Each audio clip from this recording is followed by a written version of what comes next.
Max with the CDS. This gentleman, officer and general, does not cease to amaze me. Because he did not only accept to come here, but he did so in writing. He acknowledged, and he did so in writing. He's a great team player. In all my years in service, I've never seen a team player like General Musa. Thank you very much. Thank you for all you do. And I'll tell you a story about the former US President, George Bush. He had gone to campaign in Florida for a second term, and a 10-year-old girl walked up to him and said, when I grow up, I want to be a president just like you. But she said, at this moment, tell me what a 10-year-old can do to help your administration. And President Bush said, anytime you see an American in uniform, say thank you to him. Because every day they lay down their lives for us. General Musa, please say thank you to our troops for laying down their lives for us. But as much as I like General Musa, he underrated me. You know, I have spent 35 years in this job.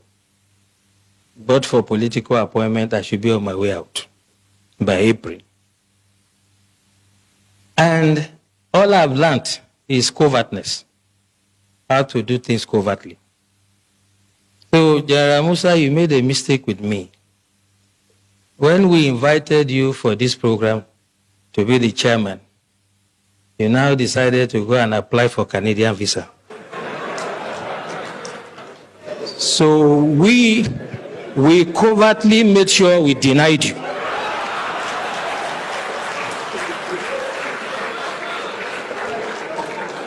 So, my dear General, next time when you hear of DSS,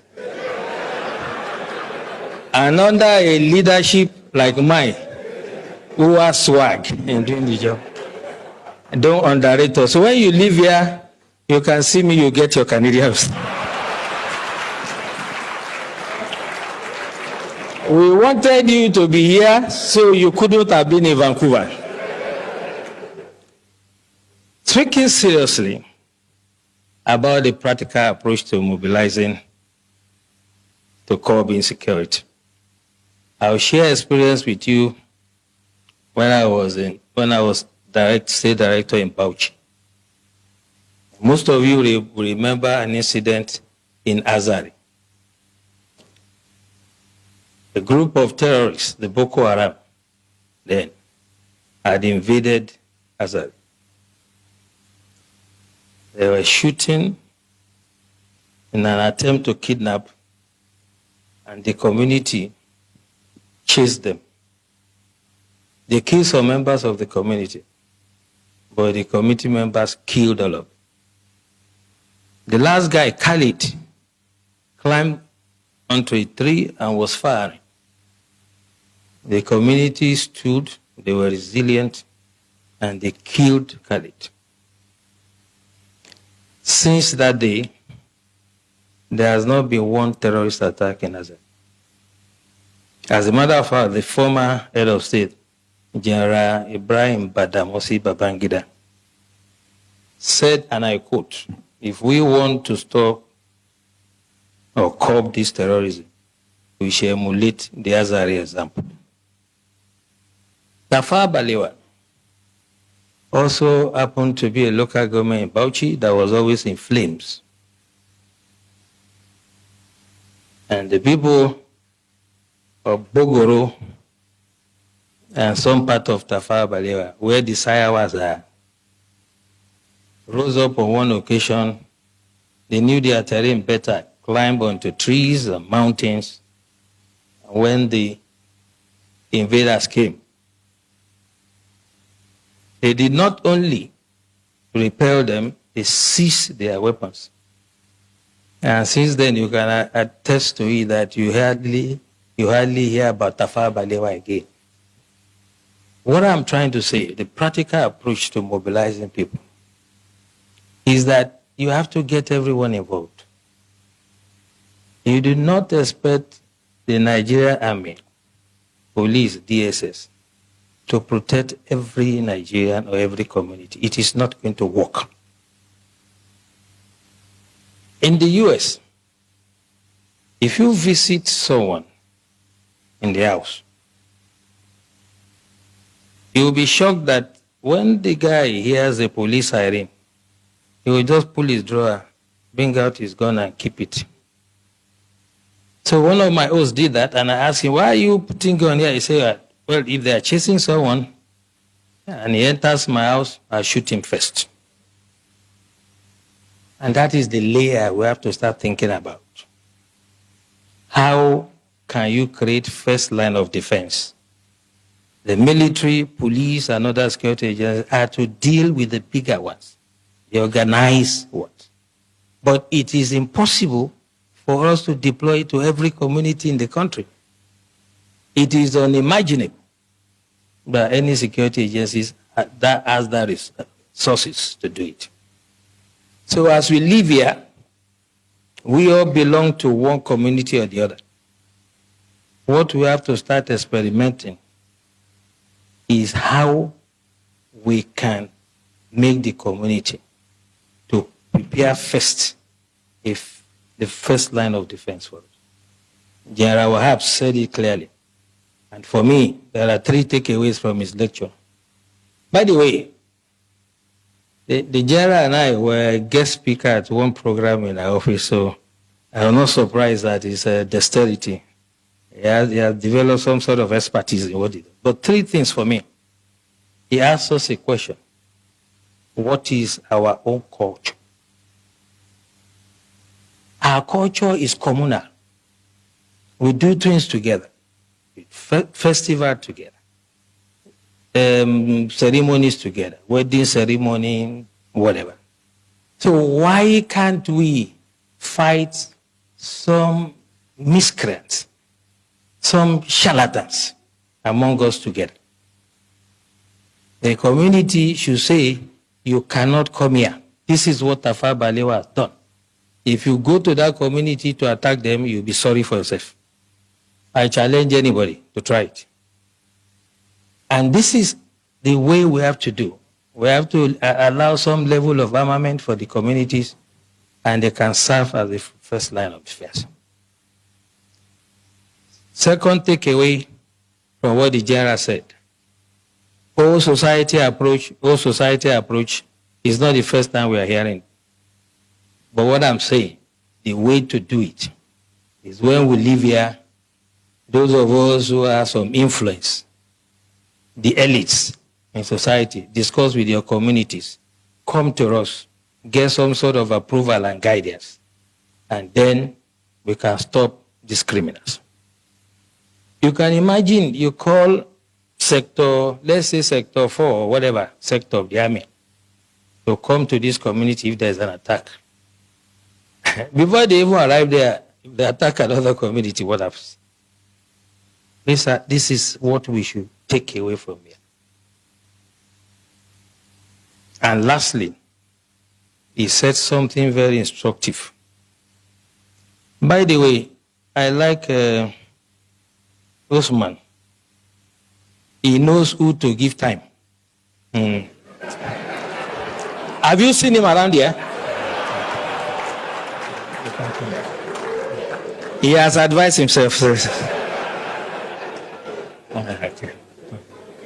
So don't run into trouble like the CDS. Okay, so last thing he said to us, which is quite important, is that we should not make this another talk show. And that's why this is my intervention. That security starts from you. There's nothing that is new. 1870 something, I can't remember. The French Revolution in the street of Paris, they were beheading people. We've had hijack of plane. We'll forget quickly. We've had the wet ear syndrome. We had so many. There's no Matasini and whatever. There will always be security problems. So when I hear people say this is security in Nigeria, as long as human beings exist, there will be security problems. The issue is the response. We have to take that mentality away. What is the security agencies doing? Who, apart from a tree, knows that they want to come and cut him and remain standing? Only a tree. We have to get the communities to rise and defend themselves first. And the time to start it is now. When you move out from here, I do that every day. I come from a village in Ijebu land, Ogun State, and I talk to my people. I know the level of armament they are entitled to. I know how they organize themselves in quarters. We have 4 quarters. I am using my expertise to guide them.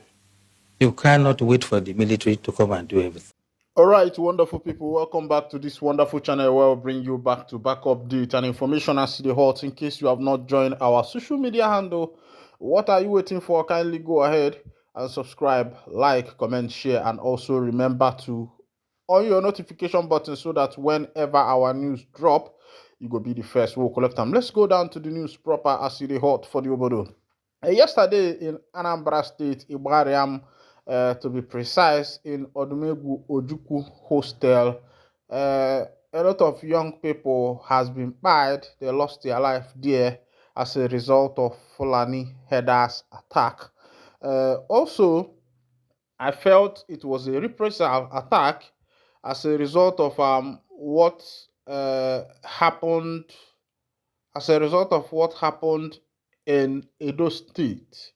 And the students who are there in Ibariam in Odumegwu Ojukwu Hostel were running helter-skelter because lots of them, small children, adults, and married women lost their life as a result of that attack yesterday.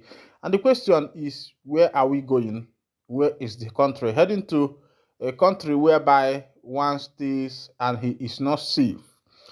And the director of DSS made a comment. He said, "Don't expect army, police, others to protect all of you. Mobilize to defend yourselves against terrorists," DSS chief tells Nigerian.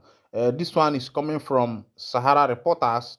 DSS general has asked Nigerians to mobilize or asked the people to mobilize and defend themselves by themselves.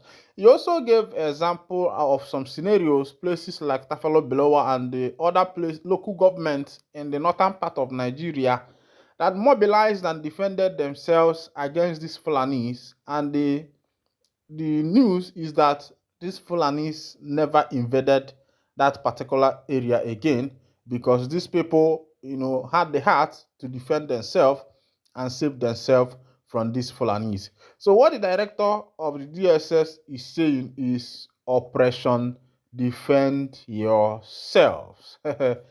Now, Aloy Ejimako said, "Defend yourselves is the same thing Mazen Nnamdi Kanu said that was twisted to justify his extraordinary rendition and charging him for incitement of violence. It's also the same thing that led to the proscription of IPOB and the hounding of young Igbos as terrorists." The thing is that the director of DSS has said this thing. He's another tribesman, and nobody is asking question. And he said this thing in front of General Musa.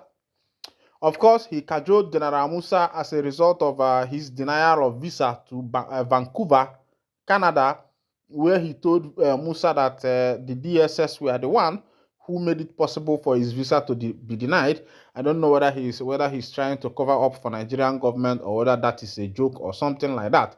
But defend yourself, self-defense, was the same thing Mazen Nnamdi Kanu was talking about. It was the same thing Simon Ekpa was talking about. Because it is becoming too much that these Fulanis, these heartless Fulani headers, will invade your farm, will eat your crops with their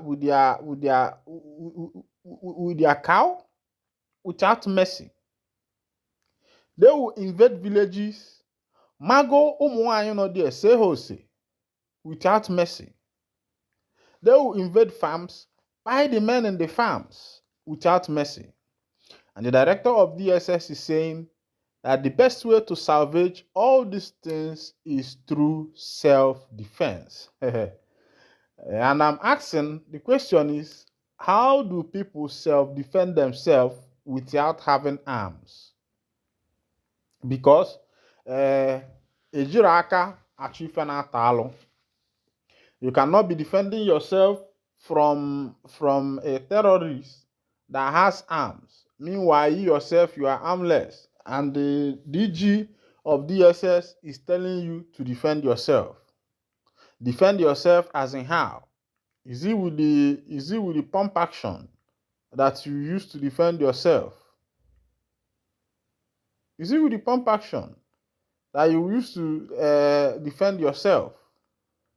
If the DSS, the police, and every other person has supported the people to defend themselves, if they have supported the people to defend themselves, I think it should be also that the people should also be given power to also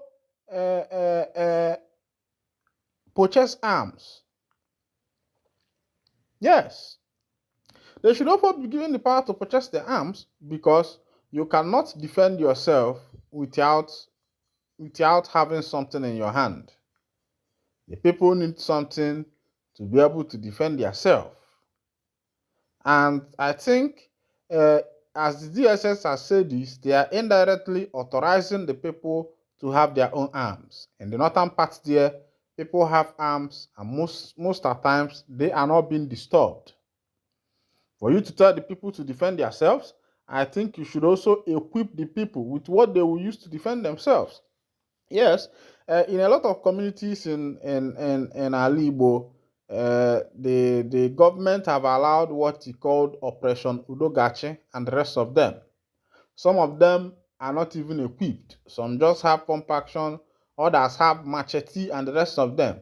And are you going to use machete to approach someone that is coming against you with AK-47?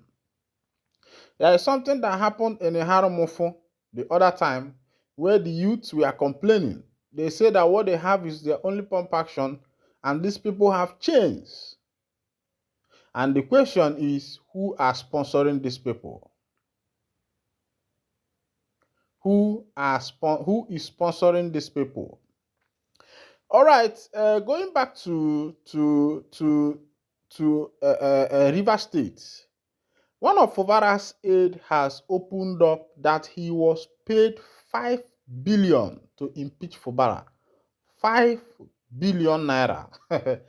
You can see the kind of money these people are wasting in order just to impeach somebody, or in order to take control of state economy. Because the fight that is going on in River State is the fight of economy. They want to take control of the economy. They want to be in charge of the economy. Wike also was the one who said that he is not involved in fatherism, in godfatherism. But as it is now, what is happening in River State is something else, where godfatherism is the order of the day. All right, in Otukpo, they say protests erupt in Otukpo over incessant killings and kidnapping. The people of Otukpo has risen to protest as a result of incessant killing and kidnapping. After protests, what next? Only sit at home, work, protest never works. In Animal Kingdom, talk of Zuuu, somebody's writing this thing. All right, I don't want to read the whole thing. Of course, in this channel we do not support violence. We do not support insult and the rest of them. But as it is in Otukpo today, the people of Otukpo have started protests. And what the DG of DSS is saying that the best solution to solve all these things is that the people start the act of self-defense in order to be able to defend themselves in what is happening.